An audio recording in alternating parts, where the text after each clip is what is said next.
नमस्कार दोस्तों, आज हमारा ये मॉडल पेपर थर्ड है जो कि कंप्यूटर ऑपरेटर, स्टेनोग्राफर और स्टेनोटाइपिस्ट के लिए मोस्ट इम्पोर्टेंट है। तो दोस्तों वीडियो में अंत तक बने रहिएगा, लास्ट तक देखिएगा और जहाँ भी आपको दिक्कत होगी तो आप हमको कमेंट करके बताइएगा। ऑफिस नो प्रॉब्लम में इस तरह के वीडियो आपको हमेशा मिलते रहेंगे, इसलिए अगर आप चैनल में पहली बार आए हैं तो प्लीज़ चैनल को सब्सक्राइब करके बेल आइकन प्रेस करके रख लें। और चलिए देरी ना करते हुए शुरू करते हैं। पहला क्वेश्चन है, ऑपरेशन पोलो किस रियासत को भारत में विलय करने के लिए चलाया गया था? जूनागढ़, कश्मीर, हैदराबाद या भोपाल? दोस्तों इसका आंसर क्या आपको पता है? अगर पता है तो प्लीज़ कमेंट करिएगा, और नहीं पता तो इसका आंसर देख लीजिए। इसका राइट आंसर हो जाएगा हैदराबाद। हैदराबाद को भारत की रियासत में मिलाने के लिए ऑपरेशन पोलो चलाया गया था। नेक्स्ट क्वेश्चन है, मध्य प्रदेश के किस राष्ट्रीय उद्यान में बारहसिंघा की ब्रेडरी प्रजाति विशेष रूप से संरक्षित है जो विश्व में एकमात्र स्थान है? अब देखिए इस क्वेश्चन में आपका दो क्वेश्चन कंप्लीट हो रहा है। एक तो विश्व में एकमात्र स्थान है, वो कौन सा स्थान है जहाँ पे बारहसिंघा की ब्रेडरी प्रजाति को संरक्षित किया गया है? तो वो है दोस्तों कान्हा किसली। कान्हा किसली राष्ट्रीय उद्यान एक ऐसा राष्ट्रीय उद्यान है जहाँ पे बारहसिंघा की ब्रेडरी प्रजाति को संरक्षित किया गया है और जो विश्व में एकमात्र स्थान है और पूरे विश्व में कहीं नहीं है। तो ये मोस्ट इम्पोर्टेंट क्वेश्चन आपको याद रखना है। नेक्स्ट क्वेश्चन है, भारत के संविधान की प्रस्तावना में समाजवादी और पंथ निरपेक्ष शब्द किस संविधान संशोधन द्वारा जोड़े गए? 44वां संशोधन, 42वां संशोधन, 24वां संशोधन या 52वां संशोधन? तो इसका राइट आंसर हो जाएगा दोस्तों ऑप्शन नंबर बी, 42वां संशोधन। 42वें संविधान संशोधन में प्रस्तावना, उसके संविधान की प्रस्तावना में समाजवादी और पंथ निरपेक्ष या धर्मनिरपेक्ष शब्द जोड़ा गया था।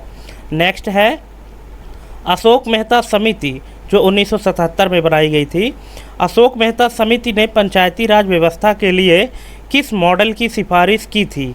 एक स्तरीय, त्रिस्तरीय, द्विस्तरीय या 4 स्तरीय? तो इसका राइट आंसर हो जाएगा द्विस्तरीय, ऑप्शन नंबर सी। नेक्स्ट है, प्रसिद्ध सांची स्तूप के तोरण द्वारों पर किस जातक कथाओं का चित्रांकन प्रमुखता से मिलता है? वेशंतर जातक, महाजनक जातक, छद्दंत जातक या उपरोक्त सभी? तो दोस्तों इसका राइट आंसर हो जाएगा उपरोक्त सभी, क्योंकि सांची के स्तूप के जो तोरण द्वार है तो वहाँ पे इन सभी जातियों की जो कथाओं का चित्रांकन है वो किया गया है। नेक्स्ट है, गिनी गुणांक। गिनी गुणांक का उपयोग किस आर्थिक असमानता को मापने के लिए किया जाता है?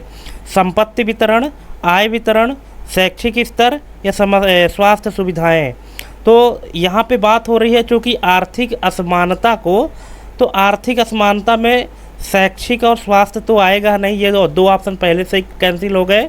अब दो बचा है संपत्ति विवरण और संपत्ति वितरण और आय वितरण। तो इसका राइट आंसर हो जाएगा आय वितरण। जो गिनी गुणांक है इसका यूज आय वितरण के लिए किया जाता है, आर्थिक असमानता जो मापते हैं आय वितरण में। नेक्स्ट है, मध्य प्रदेश में मालवा पठार की सबसे ऊंची चोटी कौन सी है? धूपगढ़, सिगार, जानापाव या गुरु शिखर? तो इसका राइट आंसर हो जाएगा दोस्तों ऑप्शन नंबर बी, सिगार। यहाँ पे आपको एक ध्यान देने वाली बात है, यहाँ पे मध्य प्रदेश में मालवा के पठार की सबसे ऊंची चोटी पूछी है, ठीक है। अगर मध्य प्रदेश की सबसे ऊंची चोटी पूछता तो फिर इसका उत्तर धूपगढ़ हो जाता जो कि पचमढ़ी में है, लेकिन मालवा पठार का पूछा है तो मालवा पठार का यहाँ पे सिगार हो जाएगा, ठीक है। नेक्स्ट क्वेश्चन है, the gold of small things उपन्यास के लिए बुकर पुरस्कार जीतने वाली भारतीय लेखिका कौन है? झुम्पा लाहिड़ी, किरण देसाई, अरुंधति रॉय या अनीता देसाई? तो इसका राइट आंसर हो जाएगा दोस्तों option number C, Arundhati Roy, option number सी।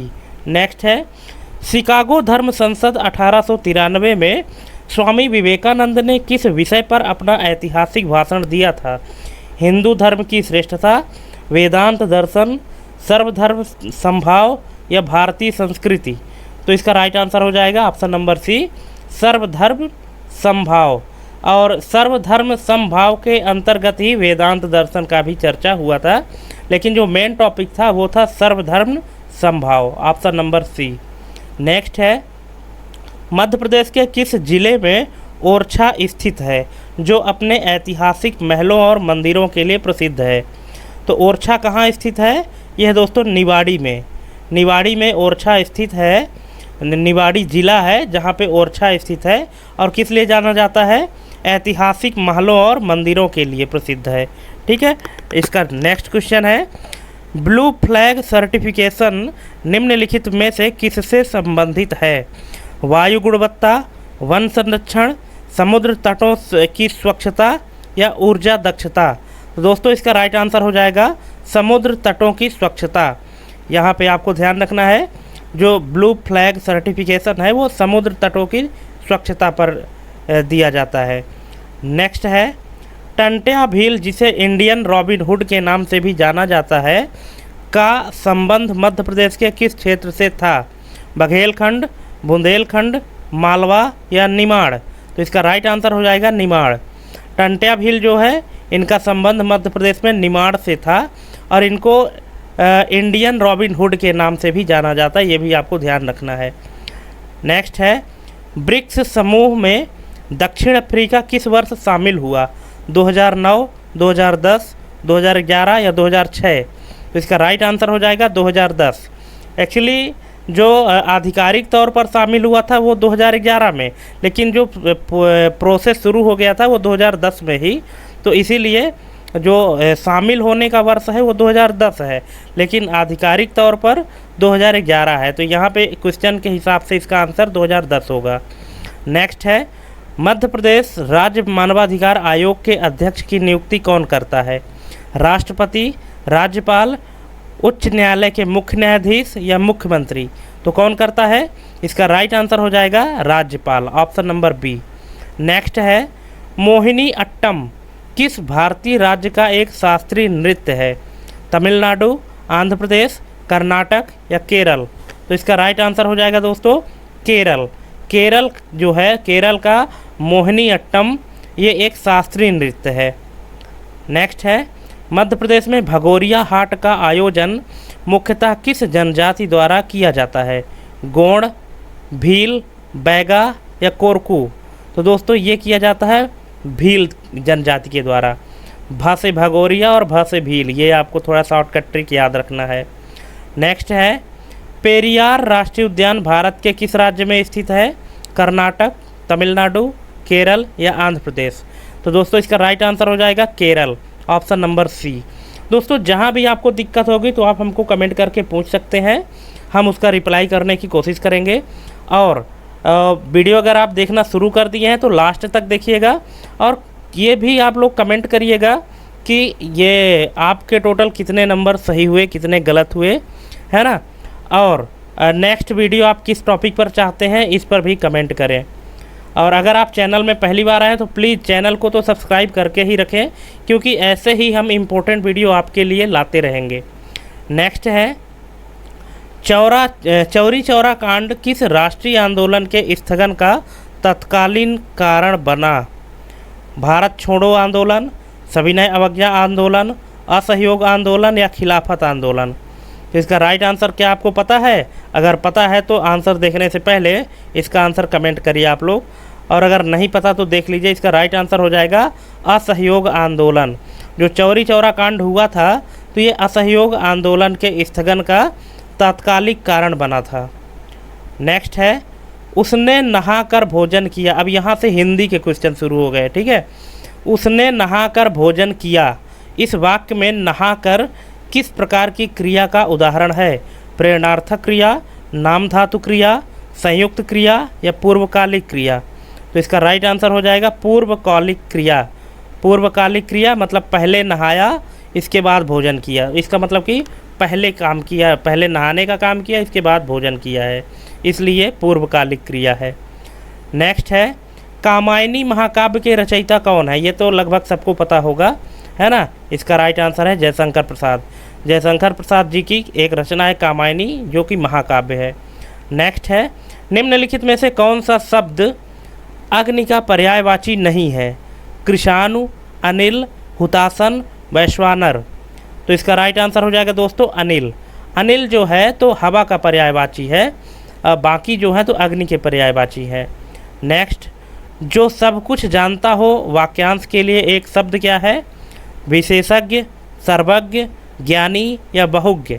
क्या है इसका राइट आंसर?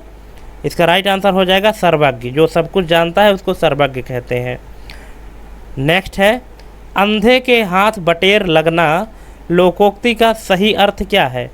भविष्य की बात जान लेना, अयोग्य व्यक्ति को महत्वपूर्ण वस्तु मिलना, बिना प्रयास के सफलता मिलना या अंधे व्यक्ति को सहारा मिलना? तो इसका राइट आंसर हो जाएगा ऑप्शन नंबर बी, अयोग्य व्यक्ति को महत्वपूर्ण वस्तु मिलना। नेक्स्ट है, चिदम्बरा कृति के लिए ज्ञानपीठ पुरस्कार प्राप्त करने वाले कवि कौन से हैं? रामधारी सिंह दिनकर, महादेवी वर्मा, सुमित्रा नंदन पंत या अज्ञेय? तो इसका राइट आंसर हो जाएगा Sumitra Nandan Pant, option number C. Next है, अन्वेषण का शुद्ध संधि विच्छेद क्या है? अन्वेषण एक शब्द है, इसका संधि विच्छेद क्या होगा? सही। तो इसका हो जाएगा दोस्तों ऑप्शन नंबर डी, अनुधन एषण बराबर अन्वेषण। नेक्स्ट है, निम्नलिखित में से शुद्ध वर्तनी वाला शब्द चुनिए। कवियत्री, कवित्री, कवयित्री या कवियित्री? क्या होगा इसका सही शब्द? क्या होगा? प्लीज़ आप क्वेश्चन नंबर 26 का आंसर कमेंट करिएगा। देखते हैं कितने लोगों को वर्तनी का ज्ञान है कि नहीं है ना। राइट आंसर देखने से पहले आप इसका आंसर कमेंट करिएगा प्लीज़, सबको, जितने भी लोग देख रहे हैं। इसका राइट आंसर हो जाएगा दोस्तों ऑप्शन नंबर सी, कवयित्री। जो सही शब्द है, जैसे पुरुष के लिए कवि होता है तो महिला के लिए कवित्री होता है, कवयित्री नहीं होता। मुझे पता था कि बहुत सारे लोग यहाँ पे ऑप्शन नंबर डी को लगाए होंगे, पर वो गलत है। सही शब्द है कवयित्री। नेक्स्ट है, अपभ्रंश को पुरानी हिंदी किसने कहा है? जॉर्ज ग्रियर्सन, श्याम सुंदर दास, चंद्रधर शर्मा गुलेरी या राहुल सांकृत्यायन? इसका राइट आंसर क्या होगा? चंद्रधर शर्मा गुलेरी। चंद्रधर शर्मा गुलेरी ने अपभ्रंश को पुरानी हिंदी कहा है। नेक्स्ट है, शांत रस का स्थायी भाव क्या है? शांत का स्थायी भाव है दोस्तों निर्वेद। बाकी जो जुगुप्सा है ये विभत्स का स्थायी भाव है, अद्भुत का है विस्मय, और ये करुण का है शोक, और शांत का निर्वेद। नेक्स्ट है, यथाशक्ति में कौन सा समास है? कर्मधारय, तत्पुरुष, अव्ययी भाव या बहुब्रीहि? तो इसका राइट आंसर है अव्ययी भाव समास, ऑप्शन नंबर सी। नेक्स्ट है, गोदान उपन्यास के लेखक कौन है? फणीश्वर नाथ रेणु, प्रेमचंद, यशपाल या भगवती चरण वर्मा? तो इसका राइट आंसर हो जाएगा मुंशी प्रेमचंद जी है गोदान के लेखक। नेक्स्ट है, तरन तनुजा तट तमाल तरवर बहु छाये। इस पंक्ति में कौन सा अलंकार है? यमक, श्लेष, अनुप्रास या उपमा? तो इसका राइट आंसर हो जाएगा अनुप्रास। अनुप्रास अलंकार क्यों है? क्योंकि यहाँ एक ही वर्ण की आवृत्ति बार बार हो रही है। तरन तनुजा तट तमाल तरवर बहु छाये, मतलब ता वर्ण की आवृत्ति बार बार हो रही है, इसलिए यहाँ पर अनुप्रास अलंकार होगा। अनुप्रास अलंकार में आपको ध्यान रखना है कि जहाँ पे किसी भी वर्ण की आवृत्ति बार बार होती है वहाँ अनुप्रास अलंकार होता है, ठीक है। और श्लेष अलंकार क्या होता है? श्लेष अलंकार का मतलब होता है कि जिसमें अर्थ चिपका हुआ होता है, ठीक है, वो किसी तीसरे की ओर इशारा करता है, वो है श्लेष अलंकार। और उपमा में क्या होता है कि जहाँ एक वस्तु की तुलना किसी दूसरे से की जाती है वहाँ उपमा अलंकार होता है, ठीक है। नेक्स्ट है, परिमल किस कवि की रचनाओं का संग्रह है? गजानन माधव मुक्तिबोध, सूर्यकांत त्रिपाठी निराला, जयशंकर प्रसाद या महादेवी वर्मा? तो ये है दोस्तों सूर्यकांत त्रिपाठी निराला जी की परिमल जो है तो सूर्यकांत त्रिपाठी जी की रचना है। नेक्स्ट, उत्कर्ष का विलोम शब्द क्या है? उत्कर्ष का विलोम है अपकर्ष, ठीक है। नेक्स्ट है, अज्ञेय का पूरा नाम क्या है? सच्चिदानंद वात्स्यायन, हीरानंद सच्चिदानंद वात्स्यायन, सच्चिदानंद हीरानंद वात्स्यायन अज्ञेय या वात्स्यायन सच्चिदानंद हीरानंद? तो इसका राइट आंसर हो जाएगा दोस्तों ऑप्शन नंबर सी, सच्चिदानंद हीरानंद वात्स्यायन अज्ञेय। नेक्स्ट है, अब यहाँ से इंग्लिश के क्वेश्चन शुरू हो गए हैं। Choose the option that best express the meaning of inscrutable. तो यहाँ पे इसका राइट आंसर क्या हो जाएगा? ऑब्वियस, ट्रांसपेरेंट, मिस्टीरियस और अंडरस्टैंडेबल। तो इसका राइट आंसर हो जाएगा मिस्टीरियस। अब देखिए इसको हिंदी में जान लीजिए तब ना जानेंगे कि इसका ये मिस्टीरियस कैसे हुआ। अब यहाँ पे देख लीजिए इनक्रिस्टेबल, वह विकल्प चुने जो इनक्रिस्टेबल। इनक्रिस्टेबल का मतलब होता है अस्पष्ट। अस्पष्ट का अर्थ सबसे बेहतर ढंग से व्यक्त करता है कौन? जो है मिस्टीरियस। मिस्टीरियस का मतलब होता है रहस्यमय, है ना। तो जहाँ अस्पष्ट होता है, जहाँ कोई रहस्य राज वाली बात होती है, जो स्पष्ट नहीं होता है, उसको कहते हैं मिस्टीरियस। ठीक है। नेक्स्ट है select the antonym of quiescent. Quiescent का एंटोनिम सेलेक्ट करना है। एंटोनिम मतलब होता है विलोम शब्द। ठीक है। तो क्या हो जाएगा? डॉर्मेंट, लेटेंट, एक्टिव या इनएक्टिव। तो देखिए ये क्वेसेंट का जब तक आपको हिंदी मतलब नहीं पता होगा तब तक आप यहाँ पे इसका विलोम शब्द नहीं निकाल सकते। हालांकि यहाँ पे अभी हम आपको बता देते हैं, इसका जो राइट आंसर हो जाएगा वो है एक्टिव। ठीक है। अब इसका मतलब समझ लीजिए कि क्वेसेंट का मतलब होता है मौन, और मौन का विलोम क्या है? यहाँ पे एक्टिव, है ना। जो मौन है, चुप है, मतलब निष्क्रिय है एक तरह से, तो मौन है। मौन है तो मतलब ये सक्रिय, इसका विलोम शब्द क्या हो जाएगा? सक्रिय हो जाएगा। नेक्स्ट है identify the sentence with a dangling modifier. अब डैंगलिंग मॉडिफायर सेंटेंस को सेलेक्ट करना है, चूज करना है कौन सा है। तो इसका राइट आंसर हो जाएगा having finished the assignment the TV was turn on. अब देखिए डैंगलिंग मॉडिफायर पहले जान लीजिए कि ये होता क्या है। ठीक है। तो देखिए अर्थ बदल देने वाले वाक्य को पहचानना है। डैंगलिंग मॉडिफायर का मतलब होता है कि ऐसे वाक्य या ऐसे सेंटेंस जो अर्थ को बदल देते हैं। ठीक है। अब अर्थ को एकदम से बदल दिया कौन? Option number B. कैसे? यहाँ पे लिखा है having finished the assignment the TV was turn on, मतलब असाइनमेंट ख़त्म करने के बाद टीवी चालू हो गया। अब यहाँ से एकदम से अर्थ बदल जा रहा है। ठीक है। क्योंकि दो सेंटेंस यहाँ पे है ना। असाइनमेंट ख़त्म हुआ, ठीक है। अब ख़त्म होने के बाद ज़रूरी थोड़ी है कि टीवी चालू हो जाए, लेकिन फिर भी बोल रहा है ना, यहाँ पे अर्थ ही बदल गया। इसलिए डैंगलिंग मॉडिफायर यही होते हैं, ऐसे वाक्य जो अर्थ बदल देते हैं। बाकी जो वाक्य हैं वो अर्थ नहीं बदल रहे हैं। ठीक है। लेकिन जो ऑप्शन नंबर बी है ये अर्थ बदल दे रहा है, यही है डैंगलिंग मॉडिफायर। नेक्स्ट है choose the correct form of the verb the committee dash dash divided in their opinion is, are, was, has. क्या होगा इसका राइट आंसर? इसका राइट आंसर हो जाएगा आर। ठीक है। यहाँ पे आर हो जाएगा। कैसे? जब समिति अलग अलग राय वाले अलग अलग सदस्यों को संदर्भित करती है तो यह बहुवचन क्रिया लेती है। ठीक है। अब यहाँ चूँकि कमेटी की बात हो रही है और एक कमेटी है और अलग अलग राय वाले अलग अलग सदस्यों को संदर्भित करती है, डिवाइडेड इन देयर ओपिनियन, तो यह बहुवचन हो गया। और जैसा कि आपको पता है कि बहुवचन के लिए आर यूज करते हैं हेल्पिंग वर्ब। ठीक है।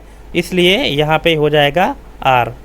नेक्स्ट है select the most appropriate preposition she has a strong aversion dash dash getting up early.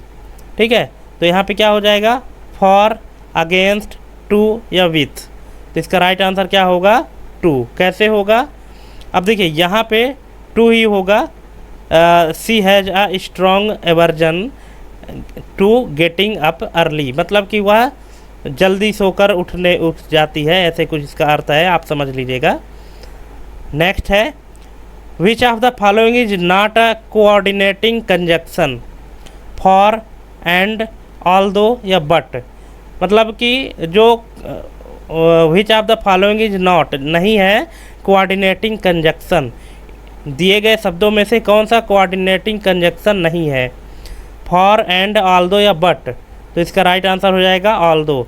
अब कोऑर्डिनेटिंग कंजक्शन क्या होता है ये जान लीजिए कि निम्नलिखित में से कौन सा समन्वय संयोजक नहीं है, के लिए और यद्यपि परंतु। ठीक है, तो देखिए बाकी जो है ये सब कोऑर्डिनेटिंग कंजक्शन है, समन्वय संयोजक नहीं है। ठीक है, सॉरी, बाकी ऑप्शन जो है तो कोऑर्डिनेटिंग कंजक्शन है, लेकिन जो ऑल्दो है ये क्या है, अधीनस्थ संयोजन है। ठीक है, ऑल्दो, इसलिए ऑल्दो जो है तो कोऑर्डिनेटिंग कंजक्शन नहीं है और बाकी सभी कोऑर्डिनेटिंग कंजक्शन है। नेक्स्ट है choose the sentence that grammatically correct. ऐसा सेंटेंस चूज करना है जो ग्रामेटिकली करेक्ट हो। तो यहाँ पे 4 विकल्प दिए गए हैं, आप वीडियो पॉज करके थोड़ा सा पढ़ लीजिएगा, इसके बाद फिर देख लीजिए कि कौन सा सही है कौन सा गलत। यहाँ हम आपको राइट आंसर बता देते हैं, यह है option number C, the data indicates a significant trend. ठीक है, यहाँ पे ये ऑप्शन नंबर सी ही सही क्यों है, यहाँ हमने थोड़ा सा एक्सप्लेन किया है। डेटा कैन बी सिंगुलर और plural, here singular indicates is acceptable. ठीक है, अब यहाँ पे जो डेटा शब्द है ना, तो ये कैन बी सिंगुलर और प्लूरल, मतलब ये एक वचन भी हो सकता है और बहुवचन भी हो सकता है, लेकिन हियर सिंगुलर इंडिकेट्स, ठीक है, इज एक्सेप्टेबल। अब यहाँ पे क्या है कि इंडिकेट्स लिखा हुआ है ना, इसलिए यहाँ पे डेटा को सिंगुलर फॉर्म में एक्सेप्ट किया गया है, इसलिए ये सही है। बाकी के ऑप्शन गलत क्यों है, वो इसलिए गलत है, देख लीजिए कि ऑप्शन नंबर ए में लिखा है neither of the plans were acceptable. ठीक है, neither of the plans were acceptable, तो मतलब कि यहाँ पे शुड बी वाज, जहाँ वेयर लिखा है वहाँ पे क्या होना चाहिए, वाज होना चाहिए। दूसरा नंबर है each student must bring their own lunch, जहाँ पे ब्रिंग देयर ओन लंच है ना, तो देयर के स्थान पे या तो हिज होना चाहिए या तो हर होना चाहिए। ठीक है, या रिफ्रेश होना चाहिए। ठीक, क्योंकि ईच स्टूडेंट है तो यहाँ पे ये कंफर्म नहीं हो रहा है कि स्टूडेंट में तो सभी आ जाते हैं, गर्ल्स और बॉयज़। ठीक है, इसलिए यहाँ पे ये नहीं समझ में आ रहा है कि हिज है कि हर है, तो इसलिए यहाँ पे देयर ओन के स्थान पे हिज और हर होना चाहिए। और जो डी नंबर गलत है वो क्यों है, he along with his friends are going to the party. अब यहाँ पे देखिए, चूँकि सब्जेक्ट क्या है, ही मतलब एक वचन है, वह एक वचन सिंगुलर है। ठीक है, अब जब सिंगुलर है तो फिर आर गोइंग कैसे हो सकता है, इसलिए यहाँ पे इज गोइंग है। ठीक है, इसलिए ये ग्रामेटिकली एरर है यहाँ पे। बाकी ऑप्शन नंबर सी करेक्ट है। नेक्स्ट है to be in a quandary means, to be in a quandary का मतलब क्या है, इसका मतलब है to be in a difficult situation और डायलेमा। अब इसका मतलब समझ लीजिए हिंदी में कि संकट में होना का अर्थ है, टू बी इन क्वांडरी का मतलब होता है संकट में होना। इसका अर्थ क्या है, इसका अर्थ है कि किसी कठिन परिस्थिति या दुविधा में होना। Option number B, to be in a difficult situation और डायलेमा, किसी दुविधा में होना या किसी कठिन परिस्थिति में होना। बाकी का जो मतलब है, बाकी जो ऑप्शन है उनका मतलब अलग अलग है, हिंदी में यहाँ पे लिखा है, आप पढ़ लीजिए समझ लीजिए। नेक्स्ट है select the word that is closest is meaning to a exacerbate. अब यहाँ पे ये एग्जरबेट के नज़दीक ऐसे कौन से शब्द हैं जो एग्जरबेट जैसे ही अर्थ यहाँ पे दे रहे हैं। ठीक है, तो यहाँ पे ऑप्शन है एलिवेट, मिटिगेट, एग्रावेट और सूथ। तो इसका राइट आंसर हो जाएगा एग्रावेट। कैसे, यहाँ पे देख लीजिए कि जो ये एग्जरबेट है इसका अर्थ क्या है, वह शब्द चुने जो एग्जरबेट के अर्थ के सबसे करीब है। तो एग्जरबेट का अर्थ है किसी समस्या या बुरी स्थिति को और बढ़ाना या ख़राब करना। ठीक है, तो यहाँ पे ऑप्शन नंबर सी में है बढ़ाना या ख़राब करना। ठीक है, एग्जरबेट शब्द का मतलब क्या है, किसी समस्या या बुरी स्थिति को बढ़ाना या ख़राब करना। तो इसके नज़दीक जो अर्थ देने वाला शब्द है वो है बढ़ाना, खराब करना, एग्रावेट जिसको कहते हैं। बाकी इसके ऑप्शन सही नहीं है। Next, choose the correct passive voice for someone has stolen my pen. ठीक है, someone has stolen my pen, तो इसका पैसिव वॉइस क्या होगा? My pen has been stolen.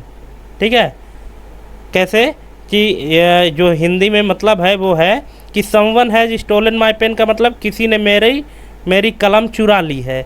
अब के लिए निष्क्रिय आवाज़ चुने। ठीक है, पैसिव वॉइस बनाना है, मतलब किसी को टारगेट करके नहीं बोलना है कि इसी ने मेरा पेन चुराया है। ठीक है, पर आपको बताना है आपका पेन चोरी हुआ है, आपकी कलम चोरी हुई है, तो आपको पैसिव वॉइस में बोलना है। तो इसका क्या होगा? मेरी कलम चोरी हो गई है। ठीक है, अब यहाँ पे जो सेंटेंस लिखा था कि someone has stolen my pen, तो यहाँ मतलब किसी ने मेरी पेन चुरा ली है। ठीक है, मेरी कलम चुरा ली है। अब यहाँ किसी को हटा करके क्या हो गया है? मेरी कलम चोरी हो गई है। ठीक है, ऑप्शन नंबर डी। नेक्स्ट है, identify the figure of speech his words were daggers to her heart. Simile, metaphor, personification या आयरनी। ठीक है, अब यहाँ पे अलंकार को पहचानना है कि इंग्लिश में ये जो सेंटेंस डबल कोटेशन में दिया है इसमें कौन सा अलंकार है फिगर ऑफ स्पीच। तो यहाँ पे क्या होगा? मेटाफोर। कैसे होगा ये देख लीजिए। अलंकार पहचानना है क्या? कि उसके शब्द उसके दिल पर खंजर की तरह चुभे। अब खंजर की तरह चुभे का मतलब क्या है? रूपक अलंकार है। ठीक है, यहाँ पे रूपक अलंकार है क्योंकि यहाँ पे उसके शब्द उसके दिल पर खंजर की तरह चुभे, है ना। यहाँ पे रूपक अलंकार हो जाएगा क्योंकि शब्द को खंजर बताया गया है। ठीक है, कि उसके शब्द जो है तो खंजर की तरह चुभे। अगर यहीं पे हो जाता कि खंजर के जैसे, मतलब अगर तुलना वाली बात हो जाती ना, तुलना वाली बात हो जाती तो यहाँ पे फिर सिमिले हो जाता, सिमिली जो भी इसको पढ़ेंगे, जिसको उपमा अलंकार कहते हैं। क्योंकि उपमा में उपमान होना चाहिए, उपमेय होना चाहिए, जो जिससे किसी की हम तुलना कर सकें। अब यहाँ पे तुलना नहीं किया जा रहा है, तो यहाँ पे डायरेक्ट बोला जा रहा है कि उसके शब्द उसके दिल पर खंजर की तरह चुभे। ठीक है, तुलना नहीं हुआ, यहाँ पे शब्द को डायरेक्ट बोला कि खंजर की तरह चुभे। खंजर के जैसे नहीं बोला गया है। अगर जैसे लग जाता तो फिर यहाँ पे ऑप्शन मेटाफोर नहीं होता, तो फिर सिमिली हो जाता। नेक्स्ट है fill in the blanks, fill in the blank dot dot you work harder you will not succeed. ठीक है, if unless provided as long as, तो इसका राइट आंसर क्या हो जाएगा? अनलेस। क्यों होगा? क्योंकि देखिए अनलेस का मतलब क्या है? जब तक नहीं। ठीक है, एक नकारात्मक शर्त दर्शाता है अनलेस। अनलेस का हिंदी मतलब होता है जब तक नहीं, है ना। तो जब ये अनलेस यहाँ पे आप भर देंगे तो पूरा वाक्य क्या बन जाएगा? Unless you work harder you will not succeed. मतलब जब तक तुम और मेहनत नहीं करोगे तुम सफल नहीं होगे। ठीक है, तो चूँकि अब इंग्लिश का जो सेंटेंस है और हिंदी का जो वाक्य है, इन दोनों में थोड़ा सा अंतर होता है, आगे पीछे करके इनका अर्थ सेट होता है इंग्लिश में हिंदी में। तो अनलेस का मतलब होता है जब तक नहीं।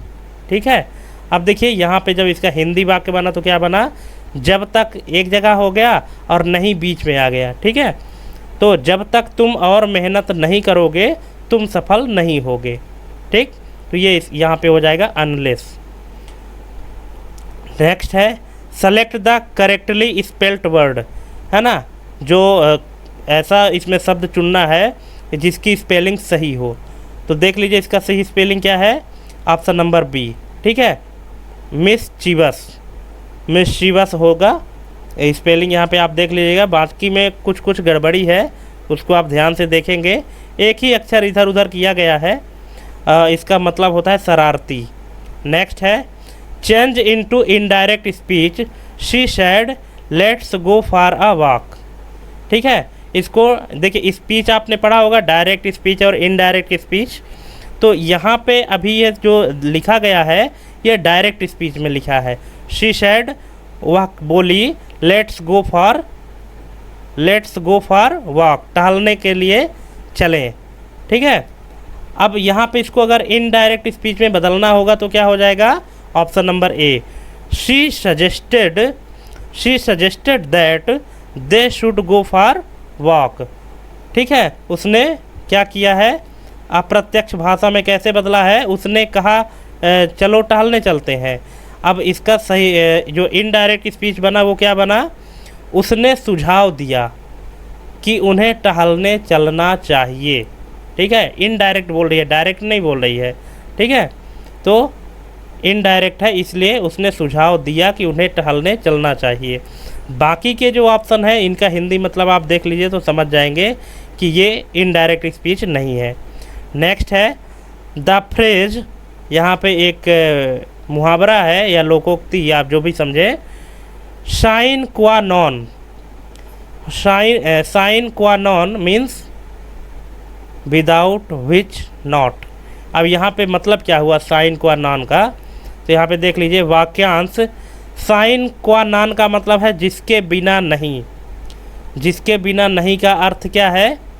जिसके बिना नहीं एक आवश्यक शर्त है। ठीक है, जिसके बिना नहीं। तो इस वाक्यांश का व्यापक रूप से कानून, दर्शन और चिकित्सा में अपूरणीय तत्वों का वर्णन करने के लिए उपयोग किया जाता है। जैसे सहमति चिकित्सा नैतिकता का अनिवार्य तत्व है।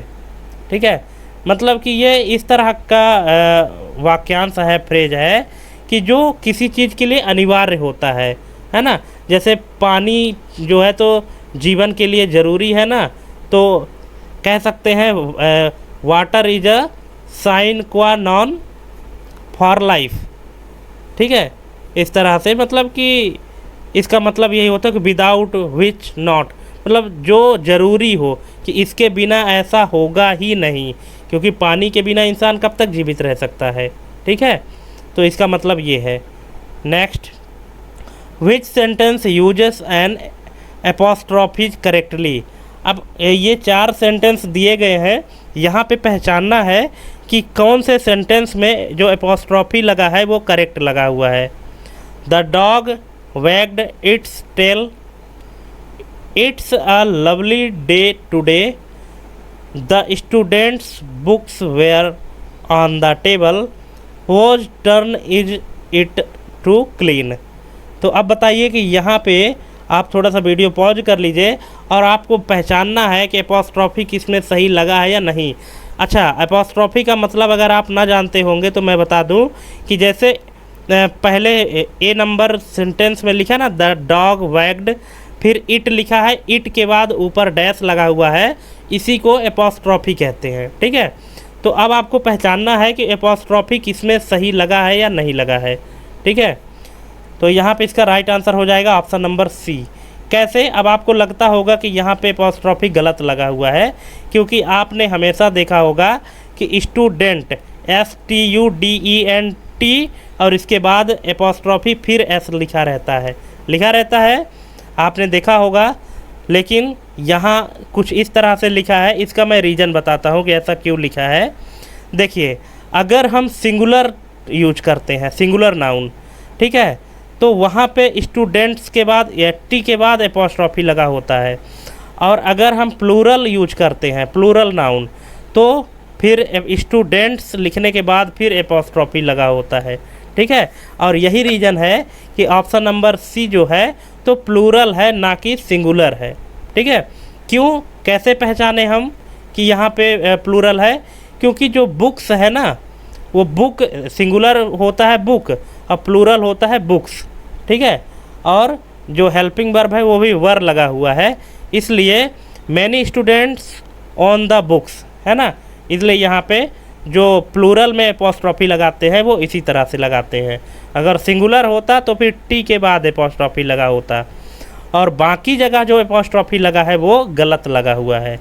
जो इट्स पहले ए वाले सेंटेंस में इट्स में लगा है वो गलत लगा हुआ है, वहाँ पे नहीं लगना चाहिए था। इट्स टेल और जो बी में है उसमें अपॉस्ट्रॉफी लगा ही नहीं है जहाँ लगना चाहिए। और ये जैसे यहाँ पे इट्स लगा है ना, यहाँ वैसे अगर अपॉस्ट्रॉफी लगाएंगे तो सही हो जाएगा, और अगर अपॉस्ट्रॉफी नहीं लगाएंगे तो फिर इट्स नहीं इट इज लिखना पड़ेगा, ठीक है। और डी नंबर में जो होज है तो ये गलत लगा हुआ है, यहाँ WHOSE पूरा लिखना है, यहाँ पे ये अपॉस्ट्रॉफी गलत लगा हुआ है, लेकिन ऑप्शन नंबर सी में अपॉस्ट्रॉफी सही लगा हुआ है। नेक्स्ट है find the error in a sentence the manager as well as the clerks फिर were responsible for the oversight और नो एरर। अब बताइए कि इसमें इस सेंटेंस में कहाँ गड़बड़ी है, ठीक है, एरर फाइंड करना है। तो ये फाइंड हो गया है वेर रिस्पॉन्सिबल। क्या एरर है यहाँ पे, subject is the manager so verb should be singular. Manager क्या है, सब्जेक्ट में क्या है, मैनेजर है, और मैनेजर है चूँकि सिंगुलर है इसलिए वर्ब भी क्या होना चाहिए, यहाँ पे सिंगुलर होना चाहिए, जो कि वाज होना चाहिए, ठीक है, वेर के स्थान पे वाज होना चाहिए, यहीं पे गड़बड़ी है। नेक्स्ट, अब यहाँ से मैथ का क्वेश्चन शुरू होता है दोस्तों। यदि ए का 30% बराबर बी का 0.25 बराबर सी का 1/5 हो तो ए अनुपाते बी अनुपाते सी का अनुपात क्या है। तो इसका राइट आंसर हो जाएगा ऑप्शन नंबर ए। और इसका कैसे होगा यहाँ पे हमने पूरा एक्सप्लेन किया है, हल कर दिया है, आप यहाँ पे देख सकते हैं वीडियो पॉज करके, और जहाँ भी डाउट हो तो आप कमेंट करके पूछ लीजिएगा। नेक्स्ट है एक निश्चित धनराशि पर 2 वर्षों के लिए 4% वार्षिक दर से चक्रवृद्धि ब्याज 102 है। समान धनराशि पर समान दर से समान अवधि के लिए साधारण ब्याज कितना होगा, 98, 100, 96 या 101। तो इसका राइट आंसर हो जाएगा 100। कैसे, यहाँ पे आप देख सकते हैं इसका राइट आंसर, एक्सप्लेनेशन हमने यहाँ पे दे दिया है। नेक्स्ट है दो संख्याओं का महत्तम समापवर्तक 11 है और उनका लघुत्तम समापवर्तक 7700 है, 7700 है। यदि एक संख्या 275 है तो दूसरी संख्या क्या है, तो दूसरी संख्या है 308। कैसे है, यहाँ पे हमने एक्सप्लेनेशन दे दिया है, आप वीडियो पॉज करके और सॉल्व कर सकते हैं, समझ सकते हैं। नेक्स्ट है एक व्यक्ति अपनी यात्रा का 2/5 भाग ट्रेन से करता है, 1/3 भाग बस से, 1/4 भाग कार से और शेष 3 किलोमीटर पैदल तय करता है। उसकी कुल यात्रा की दूरी कितनी है, तो कितनी है, 180 किलोमीटर। कैसे, यहाँ पे आप देख सकते हैं, यहाँ पे हमने निकाला है, आप देख के समझ लीजिए। नेक्स्ट है यदि log 10 of 2 इक्वल टू 0.3010 हो तो log 10 of 50 का मान क्या है। तो ये हो जाएगा दोस्तों ऑप्शन नंबर ए 1.6990। कैसे, यहाँ पे ये एक्सप्लेनेशन है, एक लाइन में छोटी सी है, देख लीजिए। नेक्स्ट है एक समबाहु त्रिभुज का क्षेत्रफल 4√3 वर्ग सेंटीमीटर है, उसका परिमाप क्या होगा। तो इसका परिमाप होगा दोस्तों 12 सेंटीमीटर, ऑप्शन नंबर बी।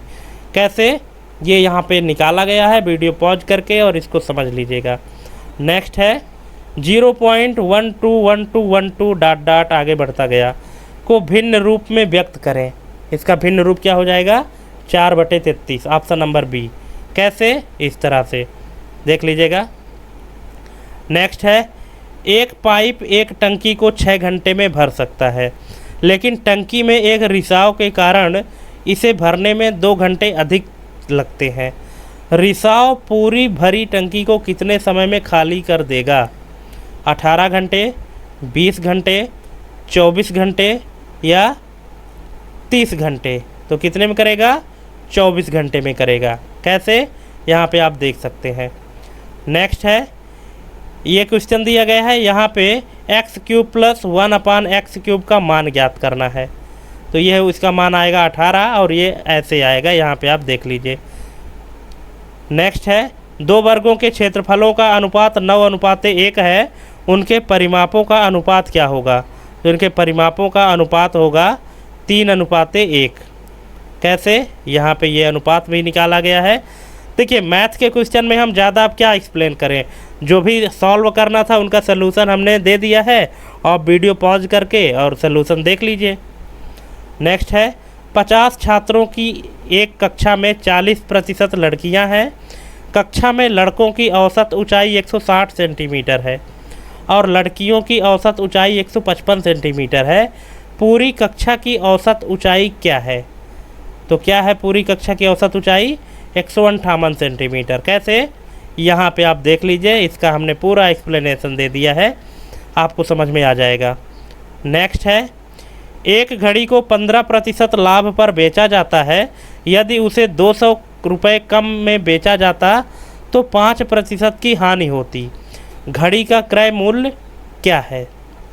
तो इसका क्रय मूल्य है कितना? 1000 रुपये। कैसे? ये है। नेक्स्ट है, अब यहाँ पे ये ट्रिग्नोमेट्री से रिलेटेड क्वेश्चन है, इसका मान ज्ञात करना है। क्या आएगा? 1 आएगा। कैसे आएगा? इस तरह से आएगा। नेक्स्ट है ए और बी मिलकर एक काम को 12 दिनों में कर सकते हैं। बी और सी मिलकर उसे 15 दिनों में और सी और ए मिलकर उसे 20 दिनों में कर सकते हैं। ए अकेला उस काम को कितने दिनों में करेगा? तो ये करेगा दोस्तों 30 दिन में। कैसे? यहाँ पे ये एक्सप्लेनेशन दिया है। नेक्स्ट, एक राशि चक्रवृद्धि ब्याज पर 3 वर्षों में स्वयं की 8 गुनी हो जाती है। ब्याज दर वार्षिक रूप से संयोजित है। ब्याज की वार्षिक दर क्या है? तो ये है 100%। कैसे? इस तरह से ये पूरा एक्सप्लेनेशन दिया गया है, इसको आप देख लीजिए। नेक्स्ट है, फिर से ये ट्रिग्नोमेट्री का क्वेश्चन है कि sine square 25 degree plus sine square 65 degree का मान क्या है? तो इसका मान है 1 और इस तरह से यहाँ पे निकाला गया है। नेक्स्ट है, अब यहाँ से कंप्यूटर के क्वेश्चन शुरू होते हैं। डिजिटल सिग्नेचर का प्राथमिक उद्देश्य क्या है? डेटा इनक्रिप्शन, डेटा कंप्रेशन, संदेश की प्रामाणिकता और अखंडता सुनिश्चित करना या फाइल का आकार कम करना। तो दोस्तों जो डिजिटल सिग्नेचर है इसका प्राथमिक उद्देश्य है संदेश की प्रामाणिकता और अखंडता सुनिश्चित करना। Option number C. नेक्स्ट है आईओटी, इंटरनेट ऑफ थिंग्स में डिवाइस एक दूसरे के साथ संचार करने के लिए सामान्यतः किस प्रकार के नेटवर्क का उपयोग करते हैं? तो ये करते हैं दोस्तों विभिन्न वायरलेस और वायर्ड प्रौद्योगिकियाँ। Option number C. नेक्स्ट है बिग डेटा की 3 V's। 3 V's मतलब 3 ठो वी है। कौन कौन से? वॉल्यूम, वेलोसिटी और वेराइटी। अब इन तीनों में वेलोसिटी का क्या अर्थ है? वेलोसिटी का क्या अर्थ है? डेटा के उत्पन्न होने और संसाधित होने की गति को वेलोसिटी कहते हैं। Option number B. नेक्स्ट है ऑपरेटिंग सिस्टम में शेड्यूलिंग एल्गोरिथम का मुख्य कार्य क्या है? मेमोरी आवंटित करना, फाइलों को प्रबंधित करना, सीपीयू को प्रक्रियाओं के बीच कुशलतापूर्वक आवंटित करना या नेटवर्क कनेक्शन स्थापित करना। तो इसका राइट आंसर हो जाएगा ऑप्शन नंबर सी, सीपीयू को प्रक्रियाओं के बीच कुशलतापूर्वक आवंटित करना। नेक्स्ट है एसडीएलसी का कौन सा चरण उपयोगकर्ता की आवश्यकताओं को समझने और परिभाषित करने पर केंद्रित है? तो इसका राइट आंसर हो जाएगा दोस्तों आवश्यकता विश्लेषण, रिक्वायरमेंट एनालिसिस। ये जो सॉफ्टवेयर डेवलपमेंट लाइफ साइकिल है, जब कोई सॉफ्टवेयर डेवलप किया जाता है तो यूजर को क्या चाहिए उसकी प्रॉब्लम को पहले समझना होता है। ठीक है, तो उसकी आवश्यकताओं को समझने और परिभाषित करने के लिए क्या ज़रूरी है? आवश्यकता विश्लेषण। नेक्स्ट है कंप्यूटर नेटवर्क में फायरवॉल का मुख्य उद्देश्य क्या है? वायरस का पता लगाना, डेटा का बैकअप लेना, अनधिकृत पहुंच को रोकना या इंटरनेट की गति बढ़ाना। तो दोस्तों जो फायरवॉल का काम होता है वो है अनधिकृत पहुंच को रोकना। Option number C. नेक्स्ट है एमएस एक्सेल में वी लुकअप फंक्शन का उपयोग किस लिए किया जाता है? तो ये किया जाता है एक टेबल या श्रेणी में किसी मान को लंबवत रूप से खोजने और संबंधित मान लौटाने के लिए। ठीक है, ऑप्शन नंबर बी। नेक्स्ट है क्लाउड कंप्यूटिंग में आस, पास और सास के बीच मुख्य अंतर क्या है? लागत, प्रदान किए गए नियंत्रण और प्रबंधन का स्तर, सुरक्षा का स्तर या डेटा भंडारण क्षमता। तो इसका राइट आंसर है ऑप्शन नंबर बी, प्रदान किए गए नियंत्रण और प्रबंधन का स्तर। यहाँ पे दोस्तों मैं क्वेश्चन नंबर 75 में आप लोगों को एक ये समझ लीजिए कि एक टास्क दे रहा हूँ। ये जो आस पास और सास है, इसका आपको फुल फॉर्म लिख के बताना है कि इनका फुल फॉर्म क्या होता है। अगर पता है तो, और नहीं पता तो पूछ लीजिएगा, तो हम आपको बता देंगे। नेक्स्ट है, कंप्यूटर प्रोग्रामिंग में रिकर्सन क्या होता है। तो रिकर्सन क्या है, जो खुद को कॉल करता है। एक फंक्शन द्वारा स्वयं को प्रत्यक्ष या अप्रत्यक्ष रूप से कॉल करना रिकर्सन कहलाता है। नेक्स्ट है, HTML hyper text markup language का उपयोग मुख्य रूप से किसके लिए किया जाता है। तो ये किया जाता है दोस्तों वेब पेजों की संरचना और सामग्री बनाने के लिए। ठीक है। नेक्स्ट है, ERP enterprise resource planning system का मुख्य लाभ क्या है। तो इसका मुख्य लाभ है विभिन्न व्यावसायिक प्रक्रियाओं का एकीकरण और स्वचालन, option number B. Next, computer memory के संदर्भ में DDR5 रैम में DDR का क्या अर्थ है। जैसे रैम होती है ना, रैम में DDR1, DDR2, DDR3, तो ये DDR का फुल फॉर्म क्या होता है। Direct data rate, double data rate, dynamic data RAM या डिजिटल डेटा रिकॉर्ड। तो इसका राइट आंसर क्या हो जाएगा, डबल डेटा रेट। जो DDR का फुल फॉर्म है वो है double data rate, option number B. Next है, बायोमेट्रिक ऑथेंटिकेशन में निम्नलिखित में से किसका उपयोग नहीं किया जाता है। अब देखिए, जो बायोमेट्रिक ऑथेंटिकेशन है, जब आप लोग एग्ज़ाम देने जाएंगे तो आप लोगों का जैसे जो थंब लगवाते हैं ना मशीन में, आधार वेरिफिकेशन, तो वहाँ पे अगर मान लीजिए कि अगर आपका थंब काम नहीं कर रहा है तो क्या करते हैं, फिंगरप्रिंट स्कैनर, रेटिना स्कैनर जिसको आइरिस कहते हैं, वॉइस रिकॉग्निशन, ये सभी ऑथेंटिकेशन के ही टूल है। ठीक है, तरीके हैं। लेकिन जो पासवर्ड है, तो पासवर्ड बायोमेट्रिक ऑथेंटिकेशन में यूज नहीं किया जाता है।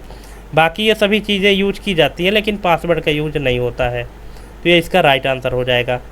नेक्स्ट है, आर्टिफिशियल न्यूरल नेटवर्क ANN। अब यहाँ पे आपको ANN का फुल फॉर्म भी पता चल गया। आर्टिफिशियल न्यूरल नेटवर्क की मूल निर्माण इकाई क्या है। पिक्सल, ट्रांजिस्टर, न्यूरॉन या एल्गोरिदम। इसका राइट आंसर हो जाएगा न्यूरॉन या perceptron, option number C. Next है, वेब ब्राउज़र में कुकीज़ का प्राथमिक उद्देश्य क्या है। वेबसाइट की गति बढ़ाना, उपयोगकर्ता की जानकारी और ब्राउजिंग सत्र को याद रखना, मैलवेयर से बचाना या विज्ञापन अवरुद्ध करना।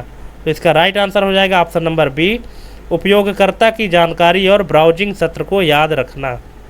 नेक्स्ट है, ऑपरेटिंग सिस्टम में डेडलॉक की स्थिति कब उत्पन्न होती है।